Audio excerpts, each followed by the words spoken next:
Okay. Hi Warren.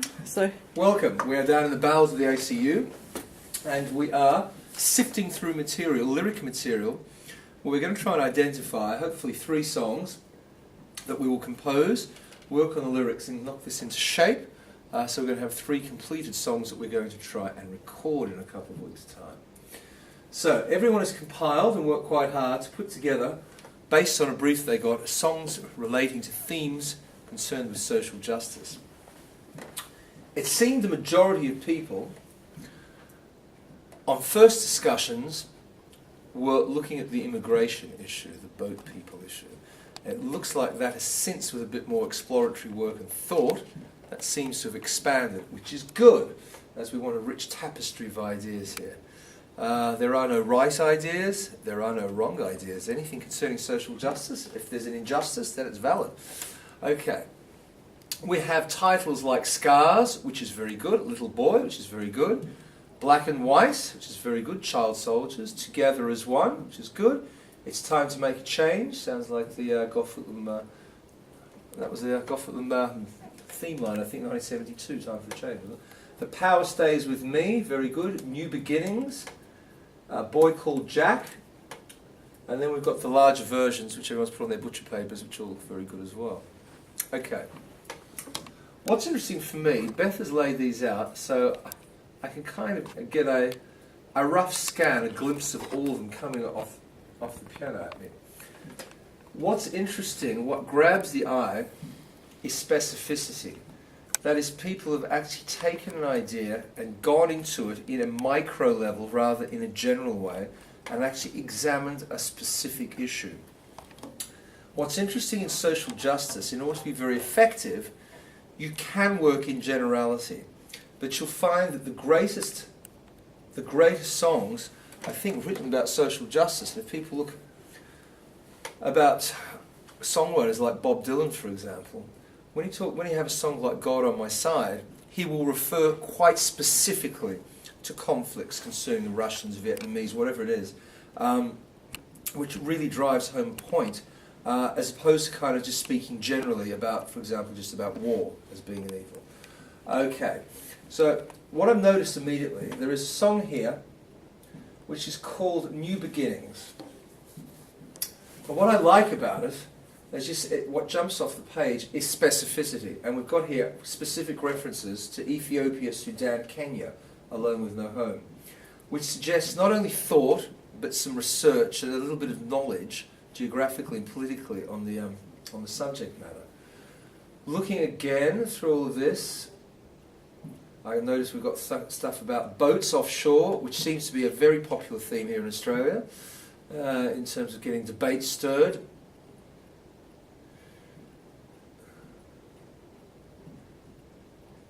It's also interesting looking at the length of these things, and the structure. Clearly, we talked about having verse sections and having chorus sections. Pretty much everything that is in front of me is laid out in a way that it does actually have verses and choruses, which is great, which is applicable to the brief. I'm also noticing in terms of length of material put in, most of these have 3 verses, which is good, which gives us something to do. Again, I'm just noticing something else as I'm scanning through all these things. Things that come off which are specific, again, to this particular song, with the Ethiopian reference. I had a sponsor, someone who cared. Now, this is the only time a word has jumped out at me that is not a general, generic word. I had a sponsor. This is a very specific concept, which I like. I'm kind of looking across this, waiting for things to leap off the page that have something quite resonant, something potent to say. I love this thing about sponsor, and I love this thing about actually being specific with countries. The others, what I'm noticing, this one is clearly very different than anything else in front of me because of its detail and specificity. The other songs seem to inhabit the realms of generality, which is fine. We'll have a look at them as well. Though I do notice we have a boy named Jack, which clearly is very specific. I'm seeing what jumps off this.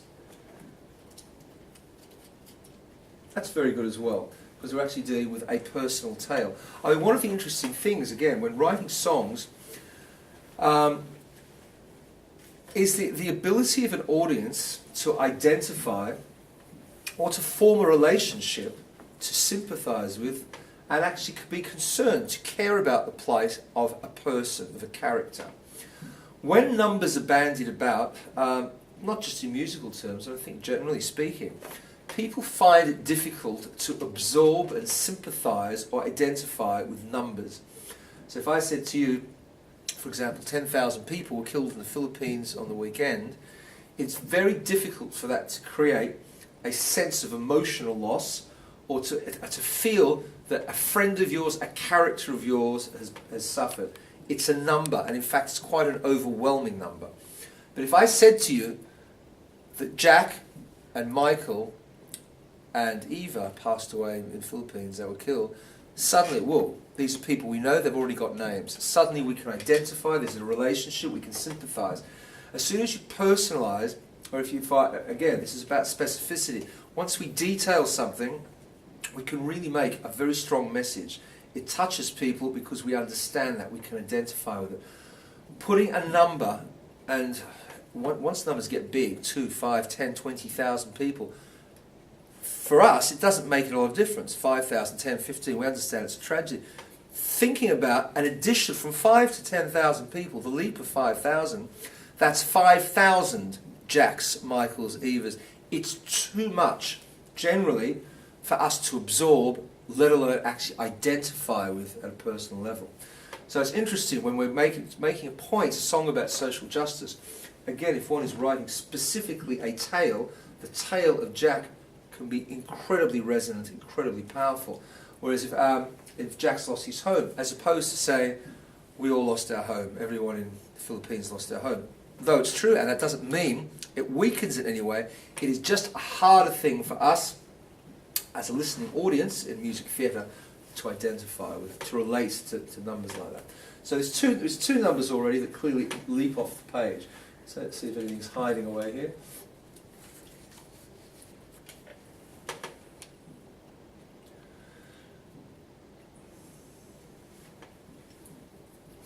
This is very good.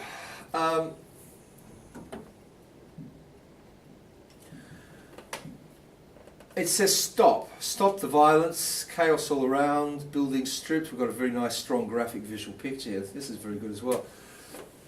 What's very good about stop, as opposed to it's time to make a change together as one little boy scars. Stop. It's active.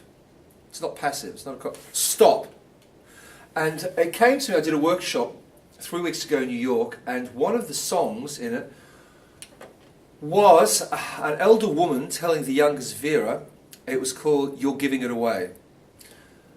A writer, a dramaturg, Yvonne Dunleavy, a very bright, experienced woman, said to me, she said, what would be better is rather than you're giving it away, which is a comment, it's a passive comment, you're giving it away. And it was referred to the fact that this was about Xaviera, who enjoyed her having her sex and everything. It was about her making this transition to become a business. And the comment from the older one was, you're giving it away. What Yvonne suggested was, stop giving it away. And all of a sudden, what is passive comment becomes an active comment, becomes an instructive comment, and suddenly the song is going somewhere, it's driving forward. It's a very interesting point. It's a tiny thing, but suddenly from making a comment, you're doing something that is active, you're doing a verb. Stop, I like that. Looking at this, the three that jump off the page is one that has the specific references geographically, Jack, and this thing stop, which is very good. Very good. The other thing about social justice, and I'm just looking, we've got here, I just noticed the word, it's time to celebrate. There is a temptation when dealing with social justice that it's going to be a downer of a song, because clearly our natural instincts, I believe, lead us to identify a wrong and then to comment on it, which is absolutely fine. Which means what we're doing, in fact, is taking, if you like, a negative view of a situation. There may well have been a problem. It could be about race and discrimination.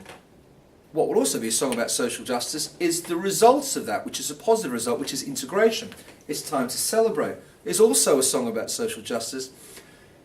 It is easier to move people in a lot of ways with an uplifting, celebratory song. It was very interesting, Free Nelson Mandela, which was a huge protest song.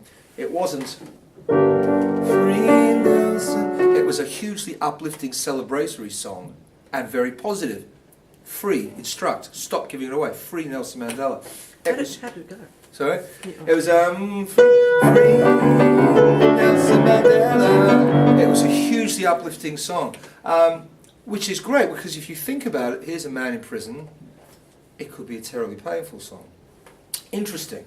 That whole area, again, where you're looking at a situation where there is a social injustice, there is a wrong, the temptation is always to identify with the person who has been wronged. Randy Newman got into a lot of trouble when he was writing about racism, and he wrote it from the viewpoint of the redneck himself. And he said, I'm just a redneck who hates Jews. And everyone said, how can you say that? And Randy Newman said, I'm a songwriter, it's a character, for goodness sake. I could have taken the point of view of the person who was the victim and persecuted. In this particular song, I wrote from the viewpoint of the person who is actually the persecutor. And people found that difficult to relate to, because we expect that a writer should line up on the side of the victim, the person who's wrong, which morally speaking is true, but from a writing viewpoint is not necessarily the most effective way of telling a story. A writer has a very rich palette, and there is nothing to stop us, if we're talking about child abuse, to write it from a father's viewpoint who is angry, who takes it out on his children. I mean, it would be a very powerful and disturbing number to have a child abuse song written in first person by the abuser, for example. Just as Randy Newman, writing about these rednecks, writing from first person, other people who go out and look at the trash, the trailer trash, and the Jews and the blacks, which is a very powerful way of doing it. I think we need to get away from, when we talk about social injustice, of simply telling people we've been wronged, we've been travelling on boats. I mean, it would be very interesting to write a very effective song about, thank God we're keeping these people out of the country. My God, Australia's so much a better country for being pure and white. We don't need any foreign. That is not something that people want to hear. For that reason, it's shocking, it's divisive, it's controversial. If you want to make a point, the more shocking, the more scandalous, the more contentious, the better. Surely the point of all of this is we want to draw attention to an issue. The best way to do it is to be shocking. Being shocking doesn't mean you agree with that viewpoint. You're simply presenting that viewpoint.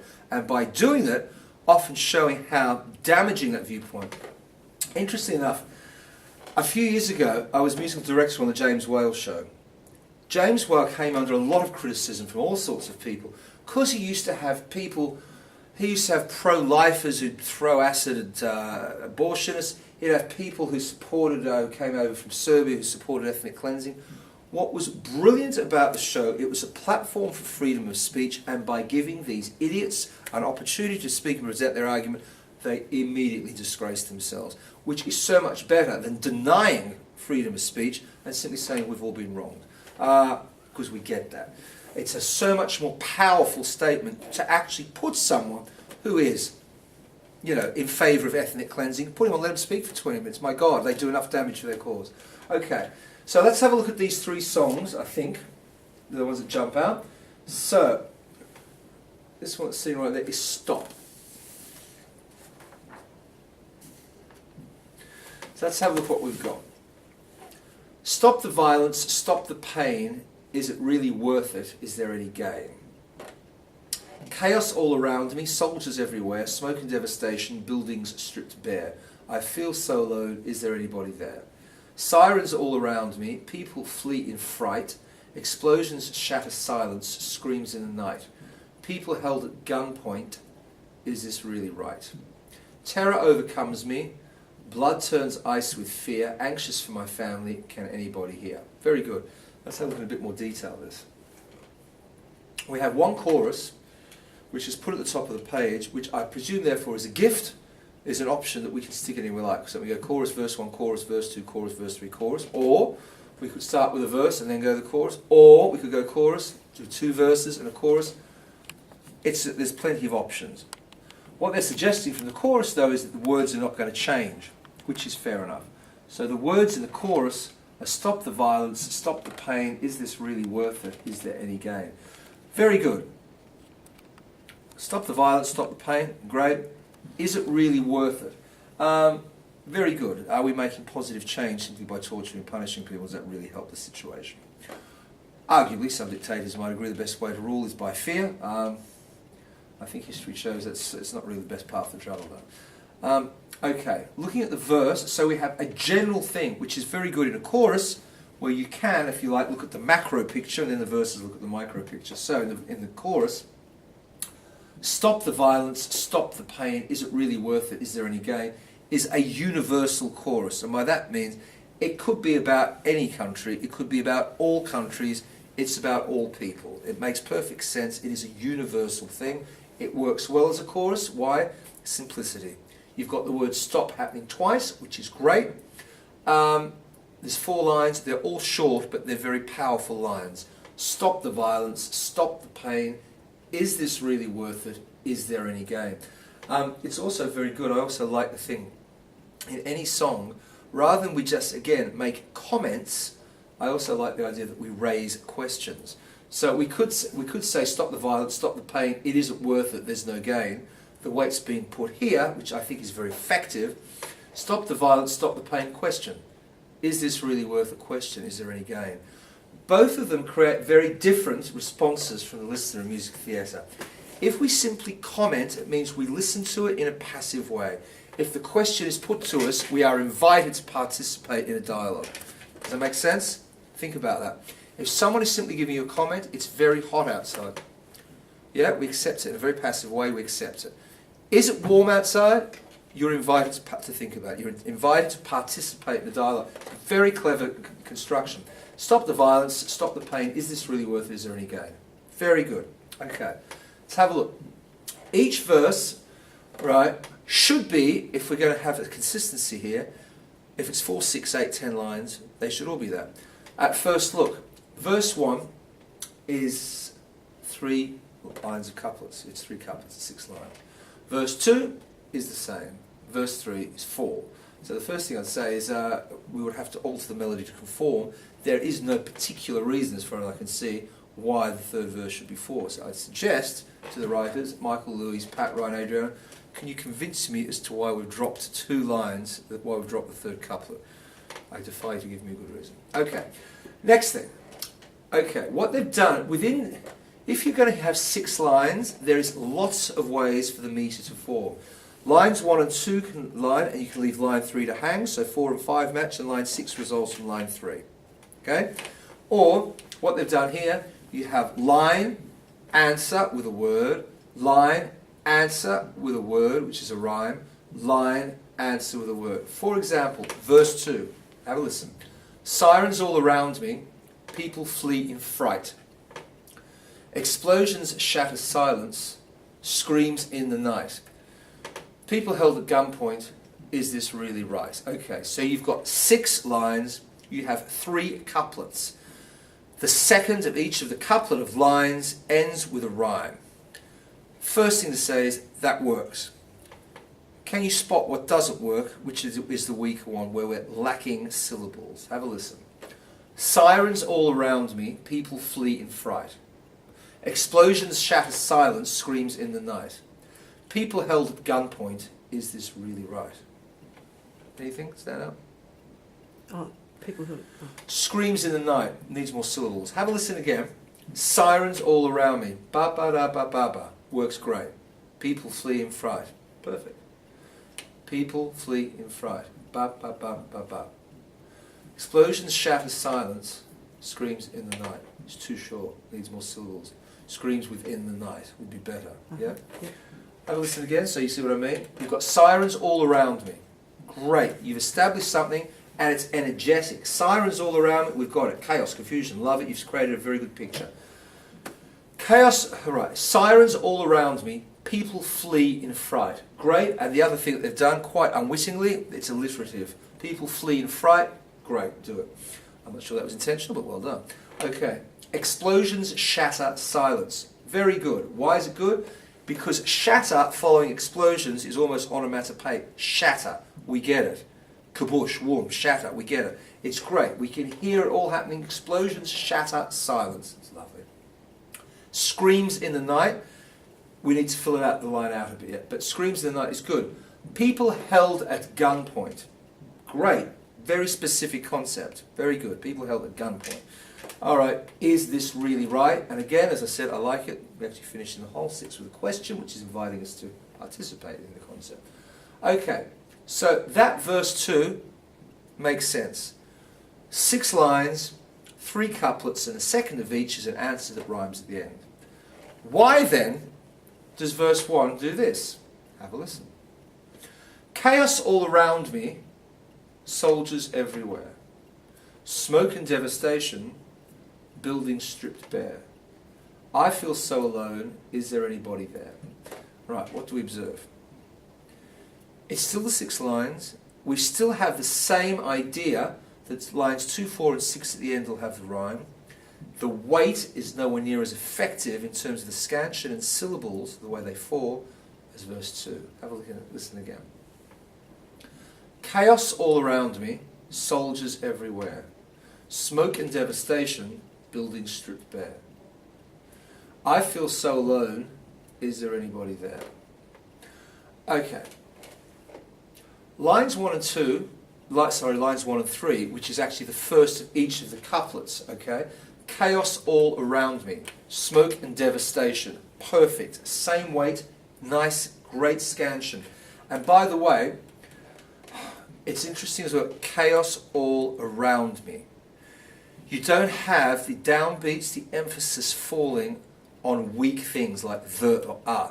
Yeah, this is why it works. Smoke and devastation. Great, perfect, right? I feel so alone is weak. I feel so alone, do you put it on the I feel so alone.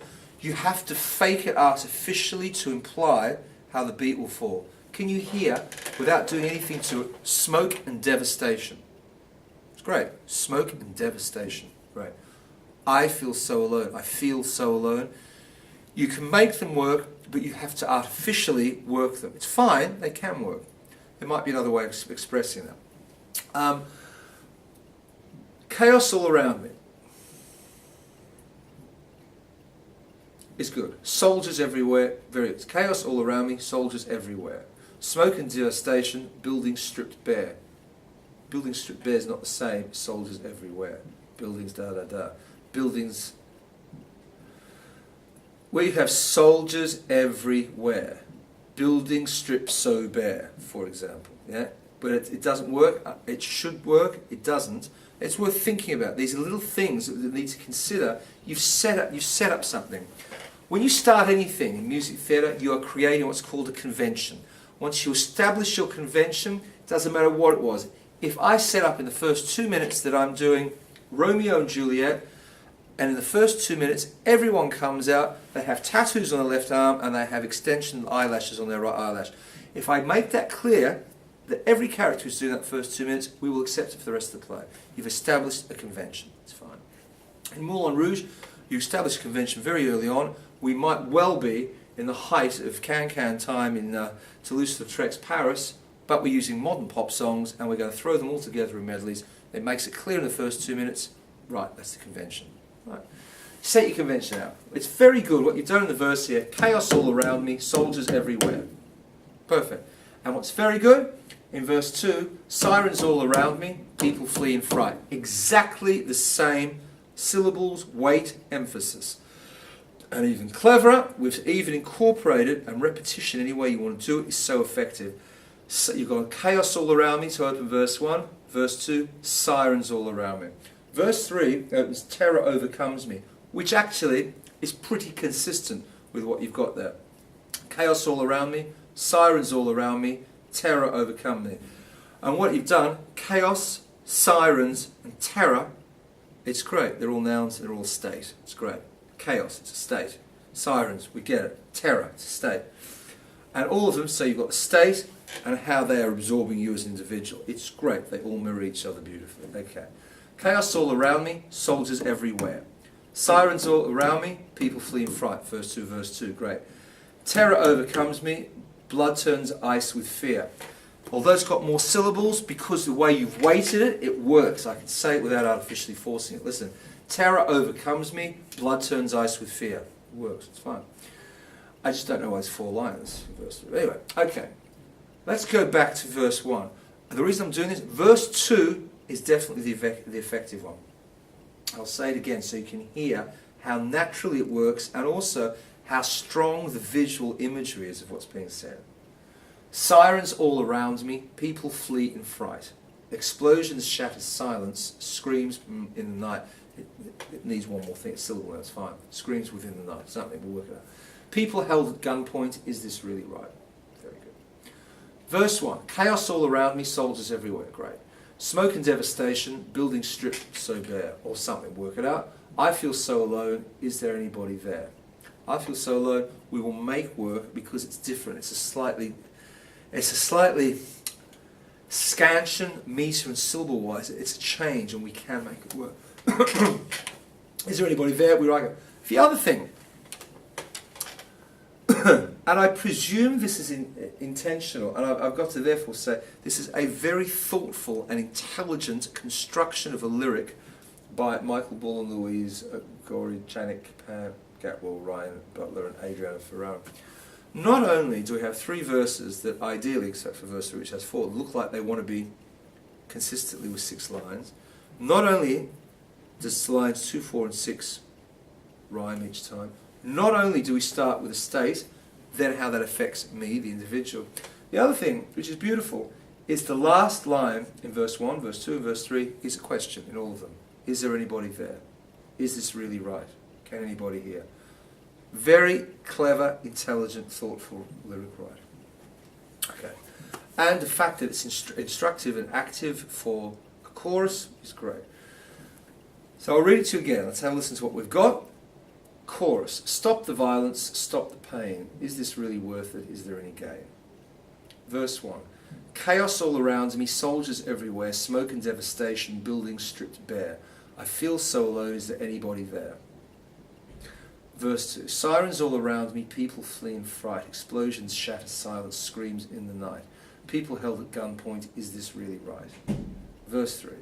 Terror overcomes me, blood turns ice with fear, anxious for my family, can anybody hear? Very good, except these other 2 lines. Okay, what I suggest we're going to do, because what we'll try and do is effectively and expediently get these lyrics into working shape. I think decisions, and there's hundreds of them, we have a smorgasbord of decisions. To make this effective, and to keep the consistency of it, what we're going to do, verse 1, verse 2 and 3, they're all going to have 4 lines. They're all going to have the opening state, and then the answer. They're all going to finish with a question, so I'm going to remove lines. Here we go, so we're already editing. So,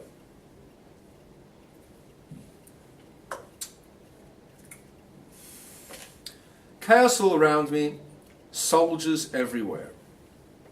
I think smoke and devastation is a fantastic line, so we're going to lose buildings stripped bare and I feel so alone. So the first verse is, chaos all around me, soldiers everywhere, smoke and devastation, is there anybody there? The first 3 we have described and painted rather graphically and dramatically a scene. Chaos all around me, soldiers everywhere, smoke and devastation. What are you thinking of? Beirut, Damascus? Yeah, absolutely. Syria, As soon as you say that, our mind, you're seeing debris, rocks, buildings collapse. We get it. They're so simple. You've used 4, 6, 9 words, and we have already an entire city scene, possibly Beirut, Damascus, somewhere we have in our mind, from 9 little words. Chaos all around me, soldiers everywhere, smoke and devastation. It's 9 words, very good. Is there anybody there? Very good. Which could refer to anything. It can be people trapped under rubble, it can be an individual looking for a friend, for peace, or is it all oppressors around them? Great, very effective. Okay. Verse 2. Sirens all around me, people flee in fright. I'm going to keep the explosions shatter silence, because I think just... That's a beautiful... It's very good. Explosions, and then again, we have the small, innocent, protesting voice of the individual. Is this really right? Well, arguably governments think it's perfectly good and it's a perfectly effective way of putting down an unruly population.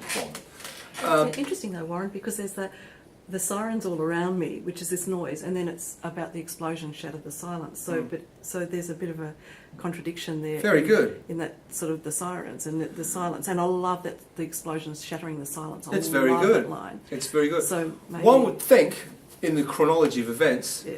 the explosions shattered the silence, which then set off the sirens. Yes.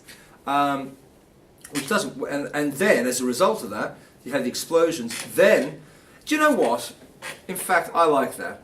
1, explosions shatter silence. So 2, Because that's really powerful. people flee in fright, which leads to 3, sirens all around me, and 4, is this really right? Yes. Well,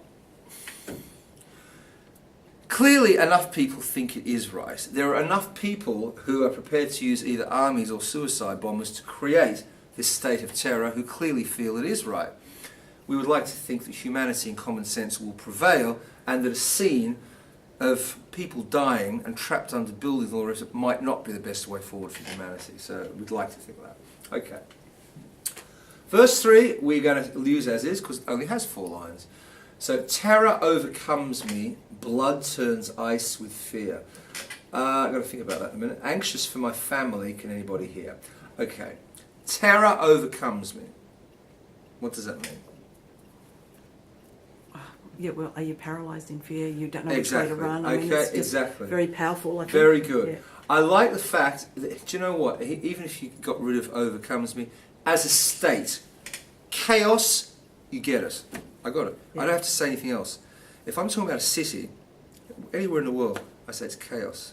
Yeah. I'm already thinking suicide bombers, I'm thinking sirens, I'm thinking roadblocks, I see military patrols, I see dead bodies, I see limbs, chaos. One word, I got it.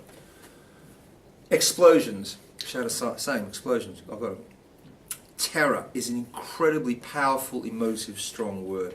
An argument, a discussion came up, this is terror. One word plumbs so many depths of experience and memory. A conversation came up the other day, it was about looking for a way to do an Australian musical. I happen to love cricket. I happen to love Shane Warne. In cricket, What have you got in common? the idea of singing a song about a leg break or about someone feeling squealy, it's banal. It has a degree of banality. In its own right, in cricketing terms, it's great fun. Dealing with music theatre, it doesn't plumb the depths of the human soul, the human psyche, human emotion, human drama, human comedy. Leg break, it's banal. Just the word terror, I'm in a musical. I'm in it. I'm in it. Any Les Mis, anything. I got it. We're there. Suddenly you are galvanised into action. The adrenaline is going. You're on the edge of your seat. Terror. There's not a lot of terror in Shane Warne the musical, is there?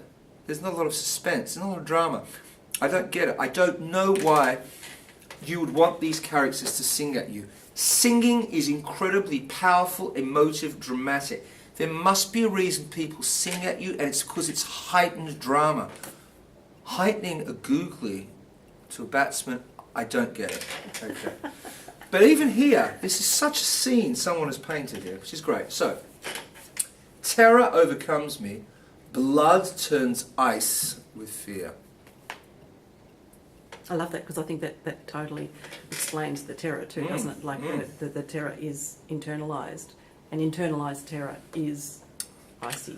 I don't quite know exactly what it means, but it doesn't matter. We're painting with words.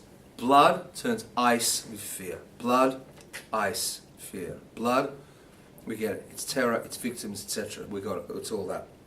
Ice. It's cold. It's also a sense of danger, it's great. It's not a passive thing, ice. It's extreme. You don't have ice normally inhabiting most countries. It's extreme, extremities, North Pole, South Pole. You say ice, it is actually an extreme word. It's not something that's naturally found in this room. I have to artificially bring in a fridge or a freezer to create it. So it's an extreme thing. Terror is an extreme thing. It's not a natural state of nature, of being. It's an extreme, so you find it at poles. So it's good. So just hearing blood, ice, fear, wool, it paints a great picture. I'm not sure I need to literally understand anything about it, but it's because it's such a great image. Okay. Terror overcomes me, blood turns ice with fear. Anxious for my family is effective because, again, it internalizes the situation, becomes one person, it's one person and their concern. As I say, if I just keep talking numbers, chaos, in Baghdad today, a suicide bomber blew something up and 212 people killed, it doesn't mean a lot. But if I said that today a suicide bomber blew up and 3 students were trapped in a schoolyard, young John, Casey and Cindy, they were on their final year of exam, and suddenly oh my God, I know these people, they're students, you can identify. That information suddenly turns them into real people. A number, 212, doesn't mean anything. 212 people die, a lot of people die. You don't feel it. It's difficult, it's such a shame. Someone once, I can't remember which writer was, making the point, what's his name? The Last of the Just. I don't know if you've read The Last of the Just by French writer, something Bart. And he was talking again, it's talking about when you're writing about somebody having a beating, and he was actually talking about a situation in Nazi-occupied France where they took a Jewish boy in and they were beating. And he said, there comes a point at which the human brain cannot take on board any more pain from that beating. Once you use words like pulp and blood and dislodged sockets from we can't get, it stops. The truth of the matter is the experience goes so much more beyond what we as readers or listeners are capable of experiencing or understanding. It's more, it must be said though, if I was talking about a beating, I was singing about the pain of the beating, believe me, it would be more dramatic in music. Music can take you to heightened drama. But that's what I'm saying, if the drama is not there to start with, if I'm talking about a fieldsman who fields a square leg of catcher, and I sing it, I'm not sure it's going to make it much better or worse, anyway. Okay, anxious for my family, can anybody hear? What we mean by that, it's a question every time a population is persecuted. Does anyone in the world care?